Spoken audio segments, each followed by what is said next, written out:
Hello everyone, welcome to this next lecture of our July Current Affairs series in which we are covering the Hindu newspaper articles.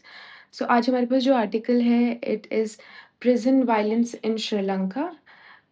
Sri Lanka must do more to uphold order, prevent prison crowding.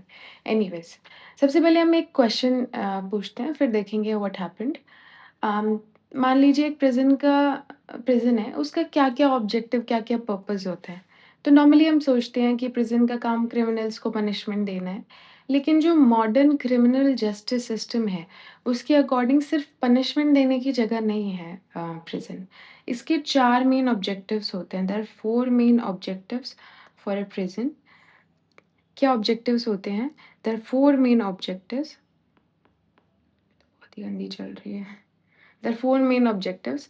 First is punishment देना. First is punishment,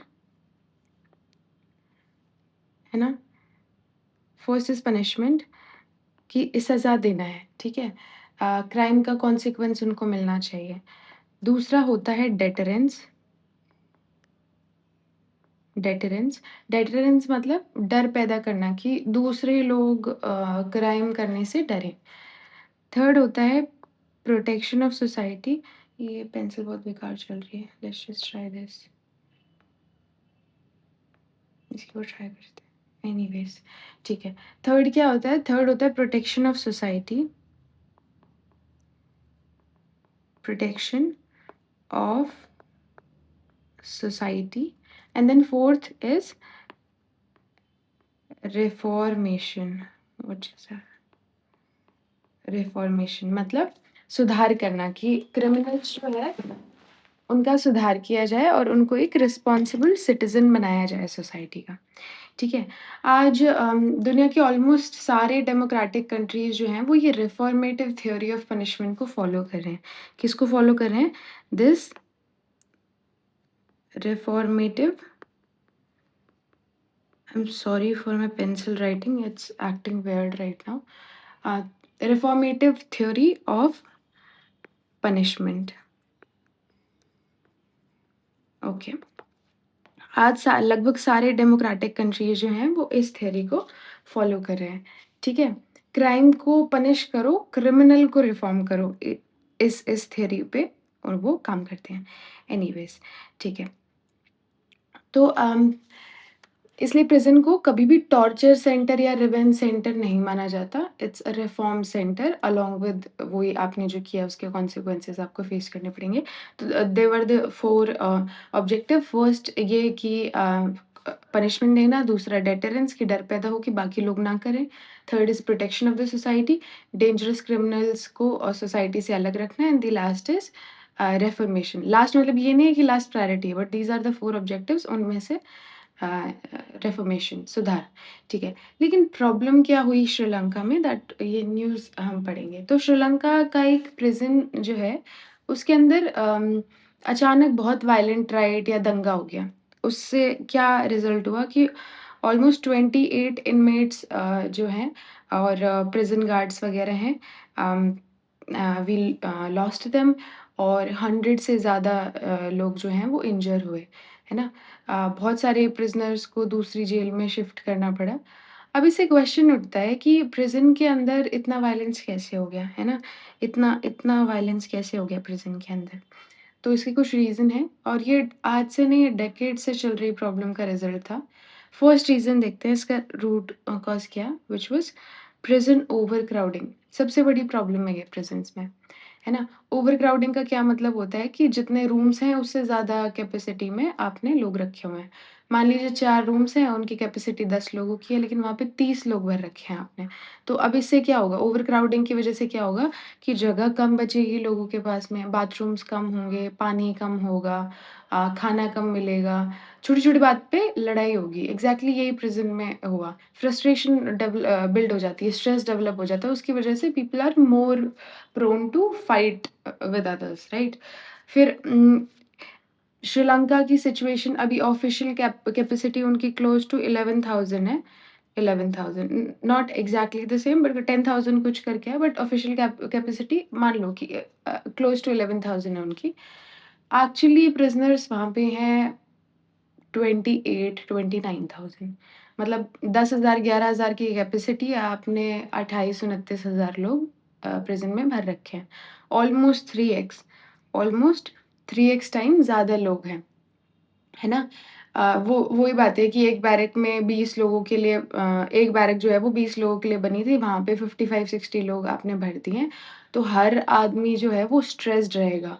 ना तो कोई privacy रहेगी उनकी, ना कोई fresh air आ पाएगी, proper sleep नहीं हो पाएगी और मेंटल हेल्थ खराब होगी और फिर छोटी-छोटी बात पे फाइट होगी। आप अपनी डेली लाइफ में भी देखते होंगे कि जब आप थोड़े स्ट्रेस्ड रहते हैं किसी भी वजह से, मेबी आपके काम की वजह से या फिर बहुत शोर-शराबे की वजह से, बहुत सारे लोग हैं क्या पता आपके आस-पास उस वजह से। तो you are stressed and then you are frustrated and once you are frustrated तो फिर आपको हर छोटी-छोटी बात पे गुस्सा आता है ना? आप हर छोटी-छोटी बात पे लड़ाई भी कर सकते हो। तो यही वाली बात है, ठीक है। फिर उसके बाद में यही एग्ज़ैक्टली ओवरक्राउडिंग वायलेंस कैसे बढ़ाती है? ओवरक्राउडिंग से स्ट्रेस डेवलप होता है क्योंकि आपको ढंग से हवा तक नहीं मिल रही है और कुछ अपना प्राइवेसी भी नहीं है, आपकी स्लीप खराब हो रही है, बहुत सारे रीज़न हैं, तो उसकी वजह से फ्रस्ट्रेशन डेवलप होती है, छोटी-छोटी लड़ाइयाँ होती हैं, छोटी-छोटी लड़ाइयों से बड़ी-बड़ी लड़ाइयाँ शुरू हो जाती हैं, है ना? प्रिज़न्स में गैंग्स वगैरह बनी हुई होती है, उनके बीच में राइवलरी शुरू हो जाती है, छोटी-छोटी वजह की वजह से। फिर कोई वेपन मँगाता है, रायट हो जाते हैं, फिर उसकी वजह से वो ज़्यादा एस्केलेट कर जाती है चीज़ें, ठीक है? ये ऑलमोस्ट हर ओवरक्राउडेड प्रिज़न में देखा गया है, ठीक है? Second cause is I think drug mafia inside prisons ठीक है। अब दूसरी प्रॉब्लम है ये लोग सोचते हैं कि प्रिज़न के अंदर क्रिमिनल गायब मतलब उसका गैंग भी खत्म। रियलिटी इससे बिल्कुल ऑपोज़िट है। बहुत बार क्रिमिनल प्रिज़न के अंदर से ही अपना बिज़नेस चलाते हैं। जैसे drugs extortion murder planning money laundry ये सब। ठीक है, कैसे? अ, कैसे करते हैं? इल्लीगल मोबाइल फ़ोन्स होते हैं, हिडन फ़ोन्स होते हैं, सीक्रेट सिम कार्ड्स होते हैं, कॉल्स, व्हाट्सएप, इंस्ट्रक्शन बाहर भेजना ये सब चीज़ें होती हैं, है ना? करप्ट ऑफ़िशियल्स होते हैं समटाइम्स कुछ प्रिज़न स्टाफ पैसे के बदले ये सब चीज़ें जो है वो अंदर पहुँचा देते हैं। ये करप्शन प्रिज़न गवर्नेंस को थोड़ा वीक करता है। समटाइम्स विज़िटर्स जो होते हैं रिलेटिव्स के थ्रू, लॉयर्स के थ्रू, कभी फूड पैकेट्स के अंदर, है ना? इन सब चीज़ों में चला जाता है। अभी इस वाले इंसिडेंट में क्या रोल था? क्या रोल था इसका इस वाले इंसिडेंट में? तो रिपोर्ट्स के अकॉर्डिंग बताया जा रहा है कि कुछ प्रिज़नर जो है प्रिज़नर्स ने अथॉरिटी को इन्फॉर्मेशन दी कि प्रिज़न के अंदर ऐसा कुछ रैकेट चल रहा है। अब अथॉरिटी एक्शन लेने लगी तो इन गैंग्स को लगा कि उनका नेटवर्क एक्सपोज़ हो जाएगा।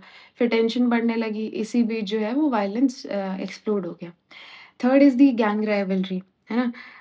हमने लिखा है इसमें these incidents overcrowded highlighted wait a second background what happened immediate triggers yes हम इसमें देख रहे हैं प्रेजेंट ओवरक्राउडिंग हमने देख लिया ड्रग ये हमने देख लिया पुअर प्रेजेंट एडमिनिस्ट्रेशन ये हम देखेंगे ओवर फंडिंग अच्छा ठीक है इसमें हमने थोड़ा गैंग्स के बारे में भी देखेंगे इस वाले में गैंग्स के बारे में भी देखेंगे तो प्रेजेंट के अंदर सिर्फ इंडिविजुअल क्रिमिनल्स नहीं रहते बहुत बार गैंग्स होती हैं ए बी सी अपने अपने अलग अलग उनके लीडर्स होते हैं और हर गैंग अपनी पावर मेंटेन करना चाहती है तो जब ओवरक्राउडिंग होती है तब गैंग्स और ज़्यादा पावरफुल हो जाती हैं। क्यों? क्योंकि गवर्नमेंट सब प्रिज़नर्स को इंडिविजुअली मॉनिटर नहीं कर पाती।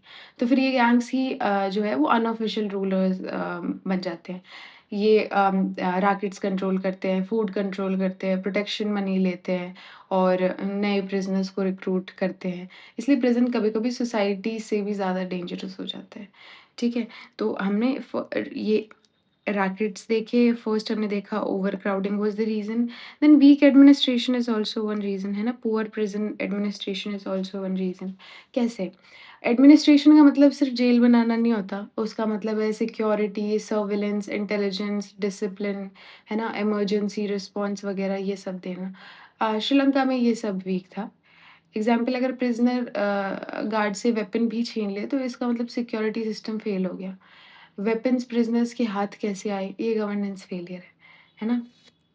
तो पुअर प्रिज़न एडमिनिस्ट्रेशन, स्टाफ का शॉर्टेज होना, इनएडिक्वेट सर्विलेंस, आप ध्यान नहीं दे पा रहे, नज़र नहीं रख पा रहे, इंटेलिजेंस गैदरिंग उतनी स्ट्रॉन्ग नहीं है, इमरजेंसी रिस्पॉन्स उतना स्ट्रॉन्ग नहीं है और जो स्टाफ है इज़ इनसफिशिएंटली ट्रेन्ड। तो ये कुछ रीज़न्स हो सकते हैं। ठीक है, एक रीज़न और मैं बताना चाहूँगी which is poor infrastructure. Overcrowding के साथ-साथ इंफ्रास्ट्रक्चर इम्प्रूव नहीं हुआ, है ना? पुअर इंफ्रास्ट्रक्चर, पुअर इंफ्रा, ठीक है?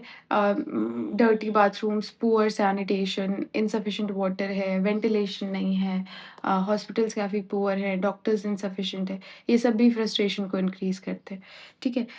ओवर फंडिंग, ये हाँ, ये हमने देखा ना? चलो, ठीक है, इनसफिशिएंट इंफ्रास्ट्रक्चर, मेडिकल केयर, ये इसमें आ जाएगा। डिले इन जुडिशियल प्रोसेस, बहुत सारे प्रिज़नर्स जो हैं वो अंडर ट्रायल्स पे रहते हैं, अपील्स के लिए वेट कर रहे हैं एंड वह बेल सिक्योर करने में नहीं सक्सेसफुल हो पा रहे हैं। ये भी प्रिज़न में पॉपुलेशन कैपेसिटी को बढ़ाता है, ठीक है। अब ये प्रॉब्लम इंडिया में भी काफ़ी है, हम लोग अपने न्यूज़पेपर में छाप रहे हैं। अपने बारे में मुझे लगता है पहले बात करनी चाहिए। एनीवेज़ इसमें ह्यूमन राइट का एंगल भी है। ये यूपीएससी का फ़ेवरेट एरिया है। तो अब क्वेश्चन बनता है कि क्या प्रिज़नर के ह्यूमन राइट्स होते हैं? क्या होते हैं उनके ह्यूमन राइट्स? तो येस ऑफ कोर्स होते हैं। प्रिज़नर सिर्फ़ फ्रीडम लूज़ करता है अपनी, अपनी ह्यूमैनिटी लूज़ नहीं करता। तो उसके पास भी राइट्स होते हैं जैसे right to life, right to dignity, right against torture, health care, food, safe living condition, है ना? तो गवर्नमेंट की कस्टडी में जो प्रिज़नर है उसकी सेफ्टी की रिस्पॉन्सिबिलिटी भी गवर्नमेंट की है। इसलिए अगर प्रिज़न के अंदर प्रिज़नर को कोई नुकसान पहुँचे तो स्टेट रिस्पॉन्सिबिलिटी बनती है। इसी वजह से जो है श्रीलंका के जस्टिस मिनिस्टर हैं उन्होंने बोला कि गवर्नमेंट रिस्पॉन्सिबिलिटी एक्सेप्ट करती है और ये बहुत इम्पोर्टेंट एथिकल पॉइंट है। ठीक है, okay. Why prison overcrowding is dangerous, security problem, ये सब हमने देख लिया। ठीक है, पब्लिक हेल्थ रिस्क, ओवरक्राउडिंग की वजह से जो बीमारियाँ हैं वो सब भी फैलती हैं। रेडिकलाइज़ेशन, है ना? वो प्रिज़न जो है वो रिक्रूटमेंट सेंटर्स बन जाते हैं गैंग्स, एक्सट्रीमिस्ट ग्रुप्स के लिए, है ना? इन सब के लिए this we have already discussed, ठीक है। हाँ, जो प्रिज़न है समटाइम्स ये स्कूल ऑफ रिफॉर्म की जगह स्कूल ऑफ क्राइम बन जाते हैं कि लोग सीख के यहीं से आते हैं। ठीक है, श्रीलंकन गवर्नमेंट का क्या रिस्पॉन्स है ये हमने देखा कि it accepted the responsibility, it transferred prisoners, it announced investigation, है ना? 3 मेंबर इंक्वायरी टीम इन्होंने फ़ॉर्म की है एंड ठीक है, प्रॉमिस्ड रिफॉर्म। हुँ। ठीक है। एक ये देखते हैं कि रिफॉर्मेटिव जस्टिस क्या होता है? इधर साइड में डिस्कस करते हैं कि what is reformative justice? What is reformative justice? तो ये क्या होता है कि पुराने टाइम में पनिशमेंट का मतलब था कि टॉर्चर करना, है ना? पब्लिक ह्यूमिलिएशन, लेकिन मॉडर्न लॉ कहता है कि अगर क्रिमिनल सुधर गया, तो सोसाइटी भी सेफ होगी। इसलिए जो प्रिज़न्स हैं उनमें होना चाहिए education, skill system, counselling, yoga, meditation वगैरह, vocational training, mental health support. तो अगर ये सब नहीं होगा तो प्रिज़नर जो हैं वो क्राइम स्कूल बन जाएँगे। ओके? क्राइम स्कूल बन जाएँगे इसलिए this is known as reformative justice, ठीक है। एक फ़ेमस ऑब्ज़र्वेशन भी है कि bad prison produce bad criminals. Bad prison produce produce bad criminals, ये भी है एक, है ना? कि अगर प्रिज़न में गैंग्स वग़ैरह और ये माफ़ियाज़ वग़ैरह वेपन्स वग़ैरह अवेलेबिलिटी हो, कोई रिफ़ॉर्मेशन का कोई तरीका नहीं हो, तो आदमी और डेंजरस क्रिमिनल बन सकता है, रिहैबिलिटेशन जो है वो फ़ेल हो जाएगी, ठीक है? अभी इंडिया से इसका क्या कनेक्शन है? हमेशा यूपीएससी में कंपैरेटिव एंगल देखना थोड़ा बेनिफिशियल रहता है। तो इंडिया भी ओवरक्राउडिंग फ़ेस करता है। एनसीआरबी के अकॉर्डिंग जो है हमारा ऑक्यूपेंसी लगभग 131% है ना? हमारा ऑक्यूपेंसी 131 परसेंट है और लगभग 76 जो प्रिज़नर्स हैं हमारे यहाँ पे वो अंडर ट्रायल में हैं अभी भी, ठीक है? तो 131 कैपेसिटी मतलब कैपेसिटी से तो ऑफ कोर्स ज़्यादा ही है। यानी बहुत से लोग अभी ये अंडर ट्रायल्स वाले का क्या मतलब है कि बहुत से लोग जो हैं वो कन्विक्ट भी नहीं हुए हैं, फिर भी सालों तक जेल में ही रहते हैं। तो इसलिए इंडिया में भी फास्ट ट्रैक कोर्ट्स या बेल रिफॉर्म्स या प्रिजनर्स इंफ्रास्ट्रक्चर, ई प्रिज़न प्रोजेक्ट या लीगल एड ये सब बहुत इम्पोर्टेंट है ना? तो सुप्रीम कोर्ट ने क्या कहा? सुनील बत्रा केस में सुप्रीम कोर्ट ने कहा कि प्रिज़न वॉल्स फंडामेंटल राइट को कंप्लीटली ख़त्म नहीं करती, प्रिज़नर्स भी डिग्निटी डिज़र्व करते हैं। So this was the case Sunil Batra case, Sunil Batra case, ठीक है। फिर हुसैनारा खातून केस भी है जिसके बारे में आपने सुना होगा। इसमें भी कोर्ट ने बोला कि जस्टिस डिले भी इनजस्टिस होता है, justice delayed is justice denied. इसलिए स्पीडी ट्रायल्स आर्टिकल 21 का पार्ट है। Speedy trial is a part of article 21 क्योंकि जब अंडर ट्रायल लोग सालों तक जेल में रहते हैं तो ओवरक्राउडिंग और ह्यूमन राइट्स वायलेशन दोनों बढ़ते हैं, ठीक है? यस। अब थोड़ा इंटरनेशनल स्टैंडर्ड अगर हम देख लें तो यूनाइटेड नेशन ने नेल्सन मंडेला रूल्स बनाए हैं। तो ये मिनिमम स्टैंडर्ड बताते हैं कि प्रिज़नर के साथ में कैसा बिहेवियर होना चाहिए। इसमें इंक्लूड होता है कि आप ह्यूमन ट्रीटमेंट दीजिए उन्हें, एडिक्वेट लिविंग स्पेस उन्हें दीजिए, यानी सेफ अकोमोडेशन दीजिए, है ना? हेल्थ केयर, हाइजीन, रिहैबिलिटेशन, उनको वायलेंस से बचाइए, टॉर्चर से बचाइए, ठीक है? और एजुकेशन, रिहैबिलिटेशन की अपॉर्च्युनिटीज़ उनको दीजिए। तो ये रूल्स दुनिया भर में प्रिज़न रिफ़ॉर्म के बेंचमार्क माने जाते हैं। तो इस इंसिडेंट से क्या अपन को universal declaration of human rights भी है। इसका आर्टिकल 5 बोलता है कि no one shall be subjected to torture और क्रूअल, इनह्यूमन और डिग्रेडिंग ट्रीटमेंट।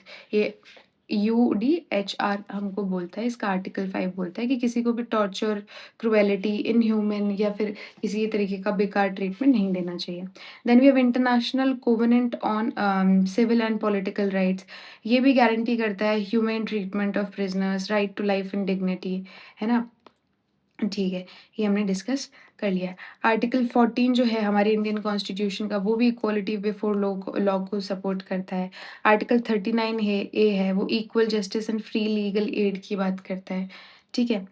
ओके, ये सुनील बत्रा का केस हमने देखा था 1978, हुसैनारा खातून का केस हमने डिस्कस किया था 1979, ठीक है? डीके बासु गाइडलाइंस है हमारे पास में, वो कस्टोडियल अब्यूज़, कस्टोडियल वायलेंस वगैरह है उसके उसके लिए एक गाइडलाइंस हमें देती है, ठीक है? इनह्यूमन कंडीशन इन 1382 प्रिज़न, ये 2016 का केस है। सुप्रीम कोर्ट ने इसमें प्रिज़न रिफॉर्म के लिए better health care, legal aid इन सब के लिए और ओवरक्राउडिंग कम करने के लिए डायरेक्शन दी थी, ठीक है?